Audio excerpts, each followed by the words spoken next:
Chicos y chicas de grado 7.1 y 7.2, muy buenas tardes.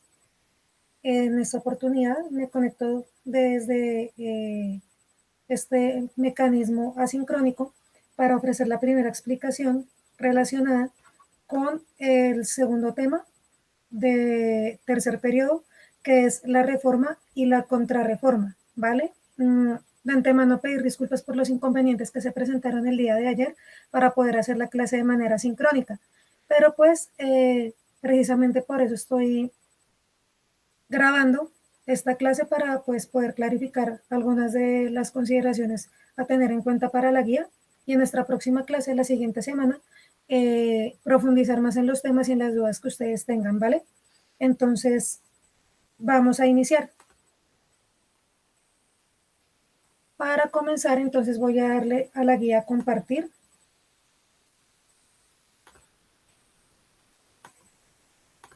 Acá, listo. Entonces ya la estamos visualizando. Y como siempre, pues voy a dar la explicación acá de lo primero que vamos a tener en cuenta. Es la guía número 2 de segundo periodo. Inicia desde ayer, 4 de octubre del 2021, y como fecha de entrega está en octubre 22 de 2021, que es un viernes. No coloqué la semana de receso, pues porque para ustedes es una semana de descanso, ¿sí? Para que también se dediquen a aprovechar el tiempo en otras cosas. Entonces tenemos esta semana que va finalizando sobre el 8 de octubre. La semana de receso no la contamos y ahí volvemos a iniciar en octubre 19, ¿sí? Que es regresando pues de la semana de receso hasta octubre 22.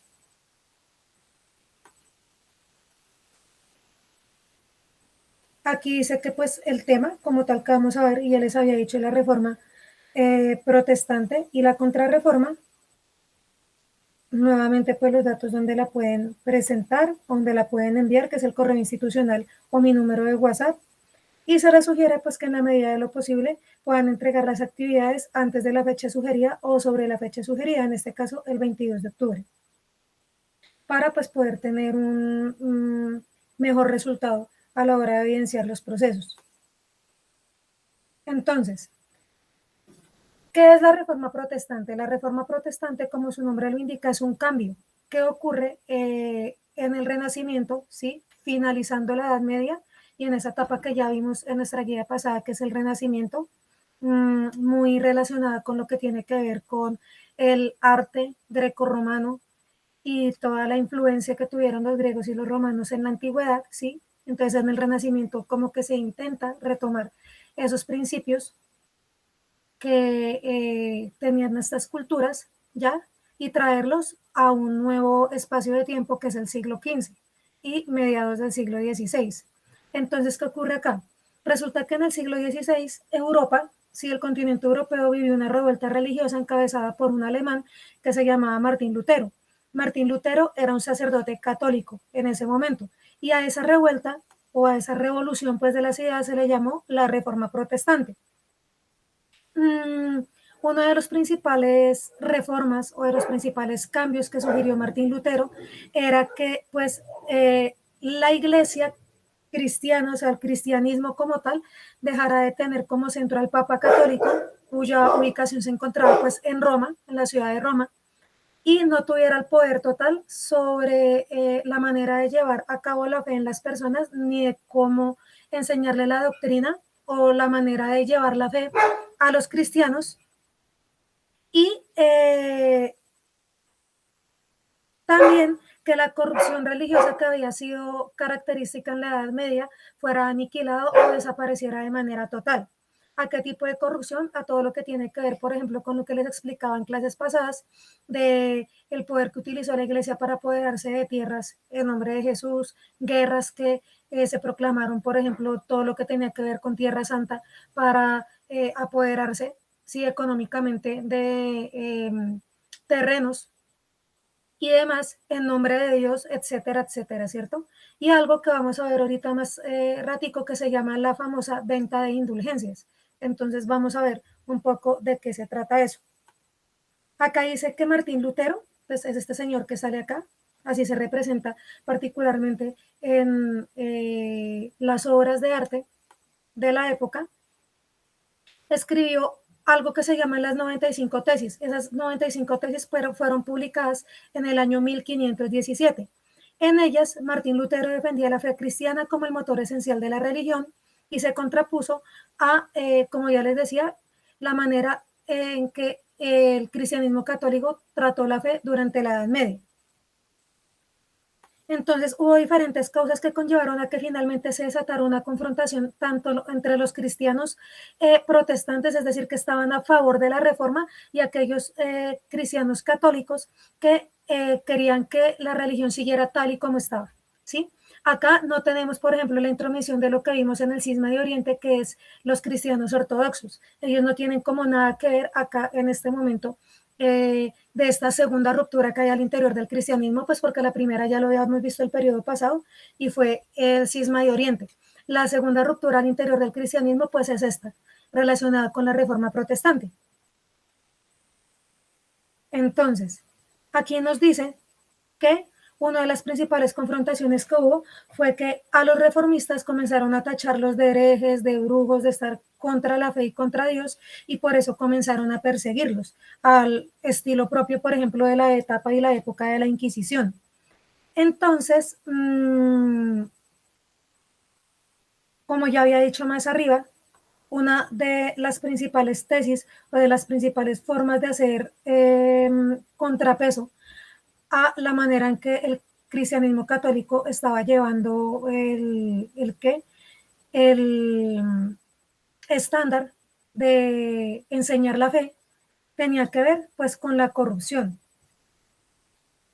Y mucha de esa corrupción tiene que ver con el perdón de los pecados. Resulta que en la Edad Media, ¿sí?, se decía, por ejemplo, o se inventaron algo dentro de la Iglesia Católica, que era que las personas tenían que pagar una cantidad de dinero, dar una cantidad de bienes a la iglesia para que Dios perdonara los pecados. Si usted no daba esa cantidad de plata que le estaban pidiendo, entonces básicamente no iba a poder entrar al cielo porque Dios no lo iba a perdonar. Básicamente era eso, ¿sí? Entonces, con base a ese principio hubo mucha corrupción dentro de la iglesia, ¿sí? Y por eso muchos de los jerarcas católicos de la época, incluso muchos reyes también, que estaban, por decirlo así, en complicidad con ese tipo de maneras con las cuales se financiaba la iglesia en su momento, se caracterizaron por esa corrupción, ¿no? Entonces vienen los reformistas, ¿sí? Y viene Martín Lutero a decir que pues eso no le parecía, así que básicamente las personas deberían ser perdonadas por sus obras, es decir, por todas las cosas buenas que hicieran para enmendar sus errores, como por ejemplo ayudar al prójimo, como por ejemplo tratar de ser unas personas correctas dentro de lo que se supone que es lo que Dios quiere que haga el hombre consigo mismo y con los demás, etcétera, ¿sí? Entonces ahí comienzan como una de las principales formas en las cuales se diferencian estos dos tipos de cristianismos, y una ruptura que como tal dejó el nacimiento del cristianismo protestante, o lo que hoy en día conocemos comúnmente como los cristianos evangélicos, ¿sí? Como yo ya les había dicho en alguna clase, está mal decir los cristianos y los católicos, porque cristiano es todo aquel que cree en Cristo, ¿listo? Ya sea ortodoxo, ya sea católico, ya sea protestante. Cristiano es todo aquel que cree en la fe de Cristo, ¿sí? Y en las enseñanzas de él. Y entonces la manera correcta de decirlo es los tres tipos de cristianismo. El ortodoxo, el católico, que es el principal, o por llamarlo así, el que más seguidores tiene, y el que primero surgió en Roma, por allá, desde que Jesús murió y los apóstoles comenzaron a proclamar su palabra. Y pues por último, el cristianismo protestante. ¿Listo? Acá colocamos que en la actualidad hay alrededor de 500 millones de seguidores del protestantismo o del cristianismo protestante alrededor del mundo, y es una de las alas más fuertes del cristianismo, ¿sí? O sea, de esas doctrinas que más siguen las personas en la actualidad. Acá les coloco una lluvia de ideas, cada puntico significa una idea relacionada con las causas que llevaron a que Martín Lutero proclamara la reforma luterana. Lo primero, como ya les había dicho, lo de la corrupción en la iglesia y la venta de indulgencias por los pecados. Lo segundo, los eclesiásticos, con poca formación durante la época. ¿Quién es un eclesiástico? Pues un cura, un sacerdote. Entonces, se decía que durante esta época había personas que no se preparaban ni académica ni en la fe de manera correcta o de la mejor forma para poder ofrecer las tareas religiosas. Y eso conllevó a que los representantes de Dios en la tierra, o sea, los sacerdotes, o como así se ven, no tuvieran, un comportamiento moralista ejemplar. Entonces, como que decía, ay, yo quiero ser cura, entonces yo soy sacerdote y me dan esta parroquia y yo leo la Biblia y doy una misa, pero en realidad sus actos distaban mucho de las enseñanzas que proclamaba el cristianismo o que quería Dios que hicieran los hombres y sus seguidores como tal. Acá dice que las diferentes interpretaciones de la Biblia, esto es importantísimo. Con la aparición de la imprenta, que es una máquina o un invento que se crea durante el Renacimiento por un señor que se llama Gutenberg, eso lo veíamos la clase pasada, la población comenzó a tener más acceso a los textos sagrados, ya no solamente en el idioma de latín, sino en el idioma de su lugar original, ¿ya? Por decir, si los hermanos hablaban alemán, entonces comenzaron a entender la Biblia en alemán. Si en Francia hablaban francés, la Biblia fue traducida al francés, etc. Entonces, esas diferentes interpretaciones de la Biblia dieron lugar a que cada lugar del mundo, por decirlo así, comenzó a entender los libros sagrados de una manera diferente. Acá el surgimiento de una nueva clase social que es la burguesía, también lo veíamos la clase pasada, y está relacionada en cómo la iglesia no les permitía a los burgueses lucrarse con sus negocios ni aumentar sus ingresos. Entonces la burguesía empezó a ver eso como negativo y empezaron a promover una nueva moral religiosa que estuviera más adaptada a la realidad económica de la época.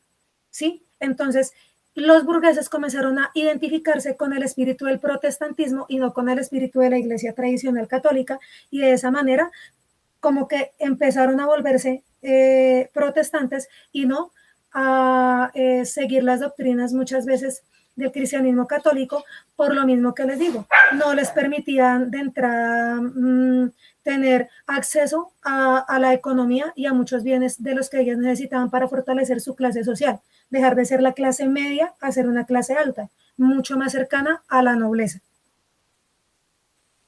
Este es un mapita conceptual que encontramos nosotros en internet, si ustedes lo buscan y lo encuentran ahí, y habla precisamente de la reforma, ¿sí? Entonces, ¿cuáles fueron las causas? Entonces, la relajación moral del clero, estaban pues relajados y ya la gente decía, no, como que esas personas no dan un buen ejemplo moral de lo que debería ser la doctrina cristiana, y el alejamiento de la iglesia de sus funciones espirituales. La reforma no solamente se llevó a cabo en Alemania, es importante saber que se llevó a cabo también en Inglaterra y se llevó a cabo en ciertas partes de Italia y de Francia. En Alemania con Lutero, Italo Calvino en Italia, y Enrique VI, quinto, sexto, séptimo y octavo, Enrique VIII, acá es que no veo bien, Enrique VIII, fue quien la proclamó en Inglaterra bajo el nombre del anglicanismo. ¿Listo? Estos son los principios básicos en los cuales se fundamenta la reforma. Entonces, la justificación por medio de la fe, un sacerdocio universal que no estuviera centrado pues en el poder del Papa, y una autoridad de la Biblia, o sea, de las escrituras, sobre la moral individual de un grupo de personas que dijeran qué estaba bien o qué estaba mal, sin una interpretación mucho más certera de la Biblia. Acá tenemos algo que se llamó la Contrarreforma Católica. ¿Qué pasó? Pues la reforma tuvo mucho eco, pero los católicos no se quedaron quietos. Entonces hicieron una contrarrespuesta a lo que los reformistas hicieron en Europa en ese momento, y principalmente la Contrarreforma española fue la que más surgió y la que más se reconoció. ¿Cuáles eran los principios básicos? Rescatar la fe primitiva católica, ¿sí? Anteponerla por encima de la moral reformista que había surgido en la época. El principal precursor como tal de la contrarreforma fue un señor que se llamó Erasmo de Rotterdam, ¿ya?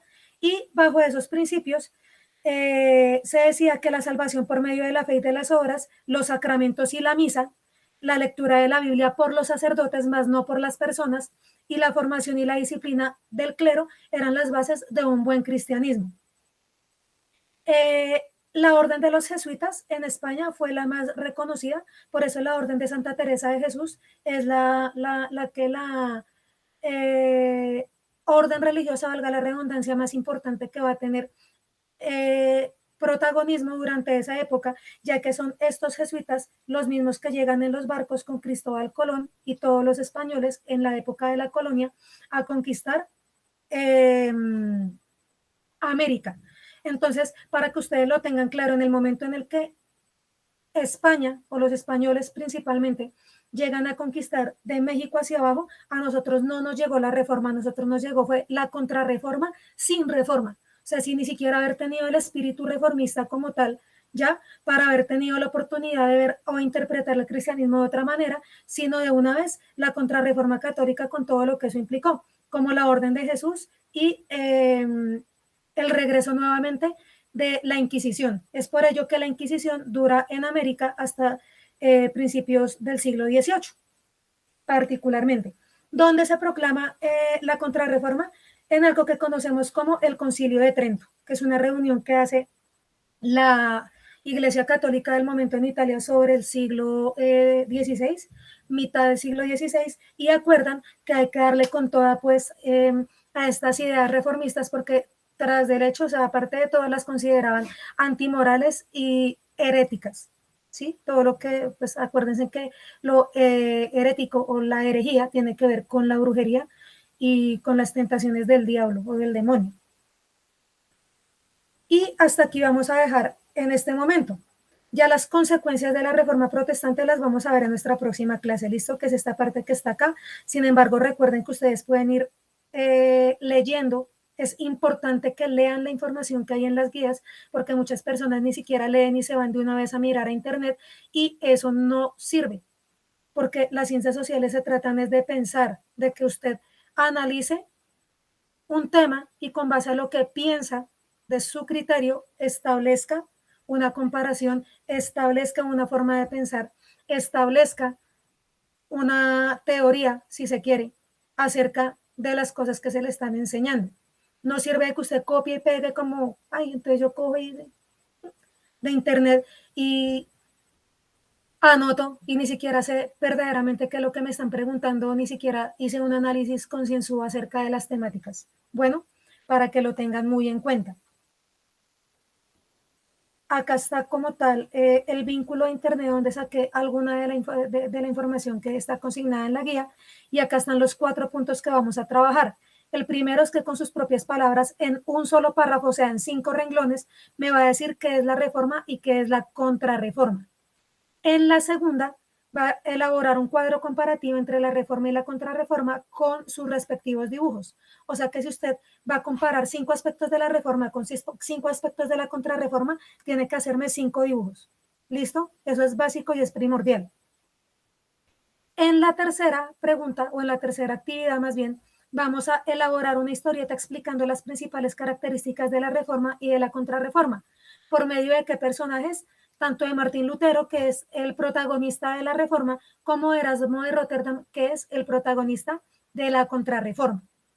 Y cuarto, va a escoger 10 términos, los que ustedes quieran al azar, relacionados con este tema de la reforma y la contrarreforma, y van a diseñar un crucigrama. Ese crucigrama es con pistas, no es solamente que copien los cuadritos y coloquen unas palabras ahí, no, porque acuérdense que cada palabra de un crucigrama debe tener una pista para que la persona intente adivinar cuál es la palabra que va en los cuadritos. ¿Listo? Entonces, quedamos pendientes para nuestra próxima clase. Cualquier duda o cualquier pregunta que tengan quedo pendiente de ustedes. Muchísimas gracias por la atención y nos vemos en una próxima oportunidad. Gracias.